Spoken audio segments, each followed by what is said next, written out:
Après avoir survolé les pelouses mondiales en sublimant à lui tout seul le football total, en remportant notamment 3 ballons d'or et 3 Ligues des Champions, le Hollandais volant réatterrit sur la planète football, cette fois-ci pour nous offrir son génie, son intelligence et surtout une équipe de rêve, la Dream Team. Son héritage restera légendaire, qu'il soit au Barça, à l'Ajax ou dans le monde du football. L'héritage de Johan Cruyff n'est plus à prouver et je vais vous l'expliquer dans cette vidéo. C'est le deuxième épisode de la série Deviens tacticien sur Johan Cruyff.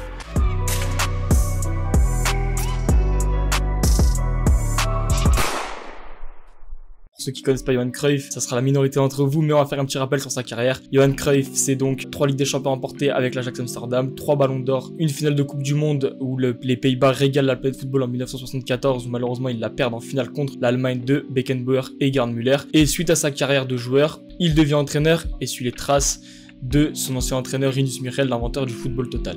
Johan Cruyff va pas tout à fait copier le football total de Rinus Michels. Son Barça va s'articuler autour d'un 3-4-3 en losange, avec des joueurs comme Romario, comme Michael Laudrup, comme Ronald Koeman ou comme Pep Guardiola. Son 3-4-3 losange, en fait, pourquoi il le met en place, c'est parce que son 3-4 losange, comme vous pouvez le voir, c'est des triangles de partout sur le terrain. Son idée, c'est qu'une passe peut être interceptée, par contre, le troisième homme ne peut jamais être intercepté. Donc, d'où l'idée de créer toujours des triangles de passe. On peut le voir aussi, donc Ronald Koeman est le libéro à l'époque de cette défense à 3 centraux, mais Pep Guardiola qui joue numéro 6 dans le lieu à 4 en losange, Pep Guardiola va venir à côté de Koeman sur certains matchs pour créer des supériorités numériques et permettre à Johan Cruyff d'utiliser son jeu de possession depuis la base arrière et de permettre de toujours créer une supériorité numérique à la relance et toujours trouver des solutions de passe. On va parler donc d'abord de son schéma offensif. Johan Cruyff, qu'est-ce qu'il préconise? C'est d'élargir les lignes quand on a le ballon. Quand on a le ballon, le but c'est d'écarter la défense pour trouver des zones de passe dans l'intervalle, de trouver aussi des décalages sur les côtés et d'avoir toujours du mouvement avec un maximum de flexibilité. Avec les décrochages du numéro 9 pour libérer un espace pour l'ailier, les ailiers qui peuvent rentrer intérieur pour libérer l'espace pour le numéro 8. Toujours du mouvement et créer et justement utiliser au mieux ces triangles de passe et toujours repartir depuis derrière. Garder le ballon et surtout l'avoir tout le temps, ne pas perdre le ballon bêtement, parce que comme dit Cruyff, quand j'ai le ballon je peux marquer, quand je n'ai pas le ballon je peux me prendre un but. Donc toujours cette possibilité de séquence de possession à outrance en créant toujours du jeu. Voilà, il y a quasiment jamais un long ballon avec Johan Cruyff, c'est juste interdit. Au niveau défensif, Johan Cruyff, c'est pas trop un spécialiste du foot défensif. On a parlé d'Arrigo Sacchi dans la dernière vidéo. Sacchi est beaucoup plus expert du foot défensif que Johan Cruyff. Par contre, là où Johan Cruyff a vraiment une expertise sur le foot défensif, c'est au niveau de la transition offensive-défensive. Il préconise un pressing absolument directif. À la perte de balle, le pressing barcelonais se mettait en place à une vitesse folle et c'était quasiment de l'individuel dans le camp adverse. Et si l'adversaire arrivait à passer la défense, le bloc barcelonais, bon bah là effectivement ça pouvait être dangereux.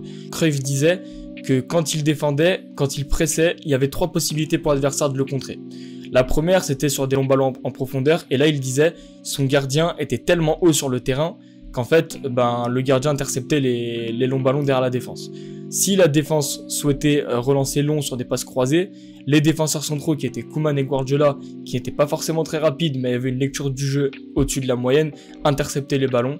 La troisième solution c'était de jouer court et là le pressing barcelonais devait être organisé avec des joueurs à maximum 10 mètres les uns des autres et permettre au Barça de récupérer le ballon. Et l'objectif final, un peu comme Sacchi dans le pressing, c'était d'écarter l'adversaire sur la ligne de touche et de permettre au Barça de récupérer le ballon très vite. D'autre part, dans son football, Cruyff préconisait de construire une équipe comme un puzzle. Fallait que chaque joueur soit compatible avec un autre. Le gardien était le joueur A, le défenseur central était le joueur B, l'autre défenseur central le joueur C, et il fallait que chaque joueur pour lui ait une connexion avec tous ses coéquipiers.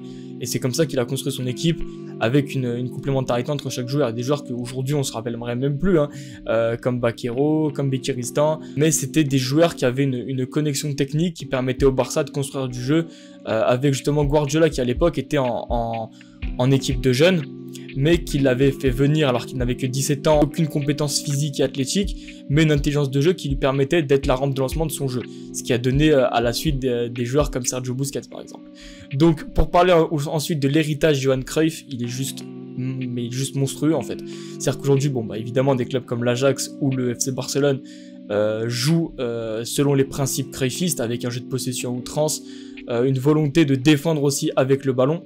Voilà, toujours avec cette citation que j'ai pu expliquer tout à l'heure. Et surtout, il a donné un clivage assez impressionnant. Voilà, Johan Cruyff, c'est une Ligue des Champions en 1992 remporté contre la Sampdoria de Gênes 1-0 en finale, mais c'est aussi une grosse défaite.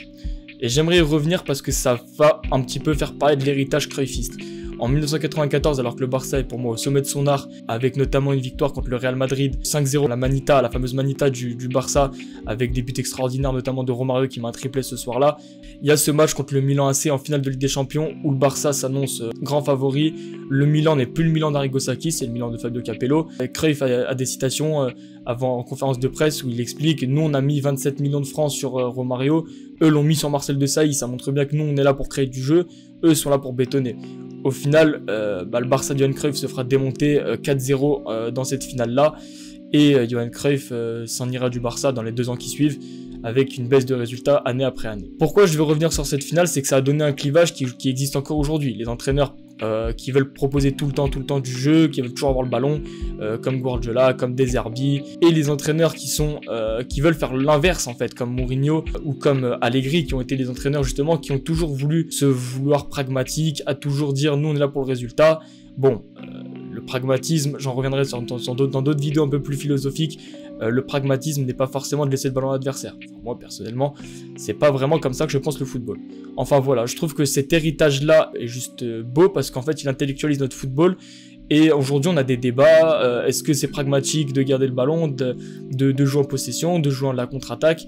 Et ça c'est grâce entre autres à Johan Cruyff, a aussi d'autres rivalités comme en Argentine entre Bilardo et Menotti, on y reviendra aussi dans le futur. Mais en tout cas, voilà, l'héritage laissé par Johan Cruyff est juste extraordinaire, son palmarès est éloquent, 4 Ligas remportées avec le Barça, une Coupe des Coupes avec l'Ajax, et évidemment cette Ligue des Champions 92 avec le FC Barcelone. Nous, on se revoit sur un 3e épisode de Devenir Tacticien bientôt, et sur d'autres vidéos un peu plus différentes. En tout cas, voilà, Johan Cruyff est juste une légende du football et que j'admire absolument, et j'espère que vous l'aurez ressenti dans cette vidéo. C'était Marco, ciao.